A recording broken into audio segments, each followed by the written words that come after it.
Mock টেস্টের আয়োজন দুবরাজপুরে। মাধ্যমিক পরীক্ষার আগে ছাত্রছাত্রীদের ভীতি কাটাতে এবং অভিজ্ঞতা বাড়াতে আজ 28 ডিসেম্বর দুবরাজপুর শ্রী শ্রী শারদেশ্বরী বিদ্যা মন্দিরে মক টেস্টের আয়োজন করা হয়। বিধান শিশু উদ্যান পরিচালিত এবং দুবরাজপুর নেতাজি শিশু মন্দিরের উদ্যোগে এমন আয়োজন 2018 সাল থেকে এমন আয়োজন করা হচ্ছে। এবার পাঁচরা উচ্চ বিদ্যালয়, রূপুসপুর উচ্চ বিদ্যালয়, দুবরাজপুর শ্রী শ্রী সারদা বিদ্যাপীঠ সহ 5টি বিদ্যালয়ের ছাত্রছাত্রীরা পরীক্ষায় বসে। আয়োজক সংস্থার পক্ষে বরুণ চ্যাটার্জি বলেন, ছাত্রছাত্রীদের ভীতি কাটাতে এবং অভিজ্ঞতা বাড়াতে এমন আয়োজন করে আসছে। ছাত্রছাত্রীরা বলে মাধ্যমিক পরীক্ষার আগে মক টেস্টের মাধ্যমে তাদের ভুল ত্রুটিগুলো ধরা পড়বে। সন্তোষ পালের রিপোর্ট, দুবরাজপুর নিউজ।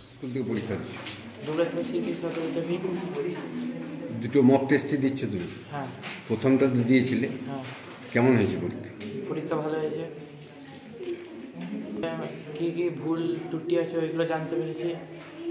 আরও ভালো করে পড়তে হবে, মানে যেগুলো জানি না সেইগুলো আরও ভালো করে পড়তে হবে।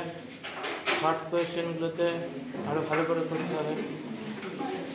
কোন সাবজেক্ট তোমার প্রিয়? কোন সাবজেক্ট প্রিয়? অঙ্কটাই প্রিয়। প্রথম মক টেস্টের যে খাতাগুলো বাড়িতে দেখেছিল সেগুলো থেকে তোমার কীরকম অভিজ্ঞতা হয়েছে? সেইগুলো থেকে কী কী ভুল আছে সেগুলো জানতে পেরেছি। আমি ভেবেছিলাম ভুল হবে না, কিন্তু যেগুলো ভুল আছে সেগুলো জানতে পেরেছি। আমি মক টেস্টের ব্যাপারটা প্রথম জানি, আমি মেয়েকে নাচের জন্যই বিধান শিশু উদ্যানে নিয়ে গিয়েছিলাম কম্পিটিশানে। ওখানে গিয়ে এই মক টেস্টের ব্যাপারটা জানতে পারি এবং অফিসে গিয়ে যোগাযোগ করি যে কীভাবে পরীক্ষা দেওয়া যাবে।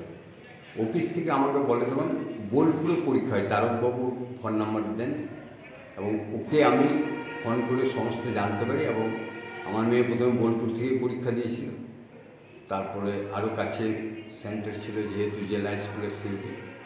তারপর আমি দেখলাম পরীক্ষা ব্যবস্থাটা খুবই ভালো, আমাদের এখানে ছাত্রছাত্রীরা যাতে সুযোগ পায় তার জন্য আমি 18 সাল থেকে এখানে সেন্টার করেছি দুবরাজপুরে, যাতে সবাই সুযোগগুলো পায়।